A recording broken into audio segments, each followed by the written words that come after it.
sa relihiyon ang pinag-uusapan na kaluluwa. At pag yan ay naipahamak mo, wala ka ng paraan para mabawi pag nakuha yan ng demonyo. Ngayong nakasumpong ka ng mabuti, huwag kang magpatumpik-tumpik, huwag kang magpa-delay-delay, huwag kang magpabukas-bukas. Pagkakasumpong mo ng mabuti, gawin mo agad. Kailangan lang ang gagawin mo, ang sasabihin mo, ang gagastusin mo, kailangan nakasulat. Amen?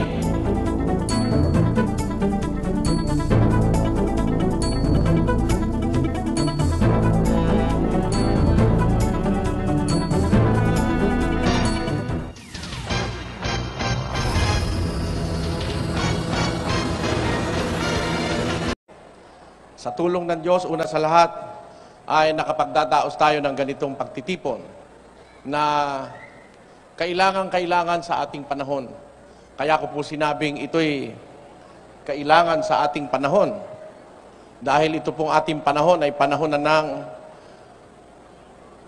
matinding mga pangyayari sa buhay ng tao. Ngayon po ay hindi ka nakatitiyak na bukas ay makikita mo pa ang isang panibagong umaga. Mahirap na pong makatiyak ngayon, nasa bahay ka man o nasa daan o saan ka man naroon, ay sinasabi po sa Biblia yung salitang panahong mapanganib o perilous times. Sabi po ni San Pablo sa 3:1 ng ikalawang Timoteo, dadapwat alamin mo ito ang wika na sa mga huling araw ay darating ang mga panahong mapanganib, sapagkat ang mga tao ay magiging maibigin sa kanilang sarili.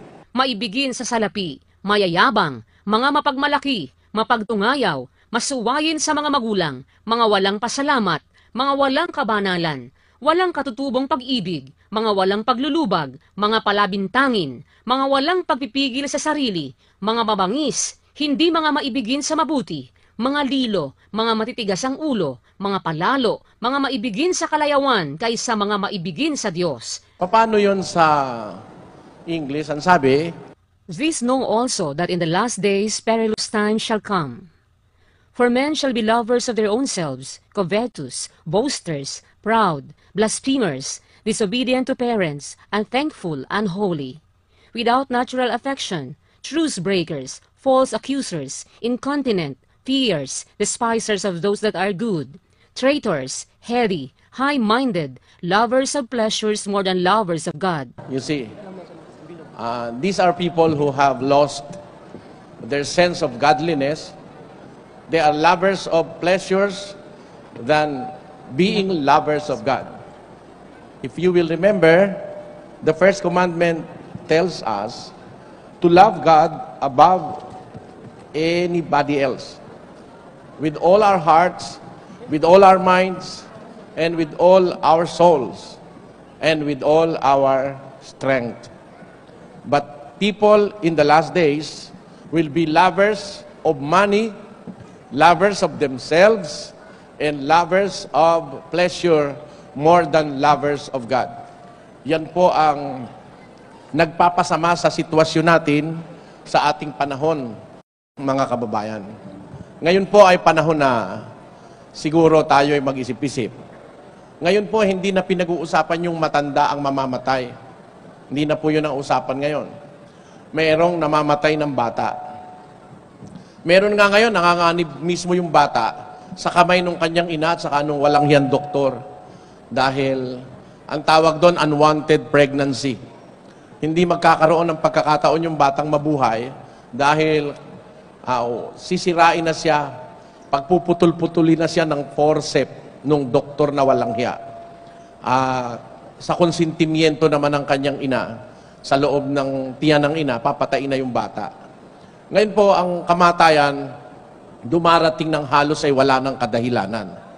Ang kamatayan, bigla na lang sasabog ang bomba, ganun ngayon pagka po ngayon, hindi ka mag-iisip-isip, mga kababayan, wala ka namang hinihintay na sa mundo. Everything that we must see, we have seen. Everything that we must experience, we have experienced. Sinasabi yan sa Ecclesiastes 3, versikulo 15. Pakinggan niyo po ang nakasulat sa talatang ito. Ang nangyari sa nagdaan ay nangyari na, at ang mangyayari pa ay nangyari na rin at hinahanap uli ng Diyos ang nakaraan na. Yun, yung salita na yun na sinabi ni Haring Solomon, yun ang wikang nangyari sa nagdaan, nangyari na. Yung mangyayari pa, nangyari na rin. At hinahanap uli ng Diyos ang nakaraan na. Yan pong pangyayari sa buhay ng tao. Wala na ho tayong hihintaying mangyayari pa. Ang lahat ng pangyayaring nagaganap sa mundo ngayon ay mauulit na lang. Ewan ko dun sa iba nating mga kababayan, dun sa iba nating mga mahal sa buhay, kung ano ang kanilang hinihintay, kung talaga bang naghihintay sila ng wakas. Naikwento nga sa akin ng isang kapatid, sabi, Brother Eli, kung talaga lang daw sanang natitiyak niya na magwawakas na, halimbawa, 3 taon, 2 taon, ay talaga raw siya'y gagawa na ng puspusan. Aba sa loob-loob ko, bakit kailangang maghintay ng 2 taon? Na lang. Mali maling notion. Hindi ba mas magandang mapaglingkuran mo ang Diyos ng mahaba-haba? Hindi ba mga kapatid? Mapaglingkuran mo ang Diyos ng matagal-tagal. Kung hintayin mo, 1 taon na lang, saka ka maglilingkod. Baka dun sa 1 taon na yun, hindi mo maganap man lang yun, dapat mong gampanan. Alam nyo mga kapatid, bilang tao, meron po tayong tungkulin sa Diyos Yung tungkulin natin, dapat nating maganap yon, and there is a time frame, of course, para maganap natin yon. Hindi tayo dapat magsamantala na we will do it on the shortest possible time. Hindi dapat magkaganon. Dapat magawa natin ito ng may pusong nagkukusa na kay halimbawa ang Diyos magtagal pa ang mundo ng 10 taon o 7 taon o 5 taon. Wala akong pakialam. I have to do what I have to do. At yan po sa lalong madaling panahon. Nakasulat yan sa Ecclesiastes 9, versikulo 10. Ganito ang ating mababasa. Anumang masumpungang gawain ng iyong kamay, gawin mo ng iyong kapangyarihan, sapagkat walang gawa, ni kathaman, ni kaalaman man, ni karunungan man, sa libingan na iyong pinaparunan. Whatsoever thy hand findeth to do, do with thy might. For there is no work, nor device, nor knowledge, nor wisdom in the grave whither thou goest. Todo lo que te viniere a la mano para hacer, hazlo según tus fuerzas, porque en el sepulcro a donde tú vas no hay obra, ni industria, ni ciencia, ni sabiduría. Bisan unsang ang hikaplagan nga buhat sa imong kamot, buhata ka na uban ang imong kusog. Kay didto sa Siol, diin ikaw muadto walay buluhaton, ni lalang, ni kahibalo, ni kaalam. Ayan, naliwanag yon mga kababayan. There is no device, there is no wisdom, there is no work in the grave whether thou goest. Kahit po gaano ka kagaling, pagdating nung pupunta ka na sa libingan, wala ka nang magagawa.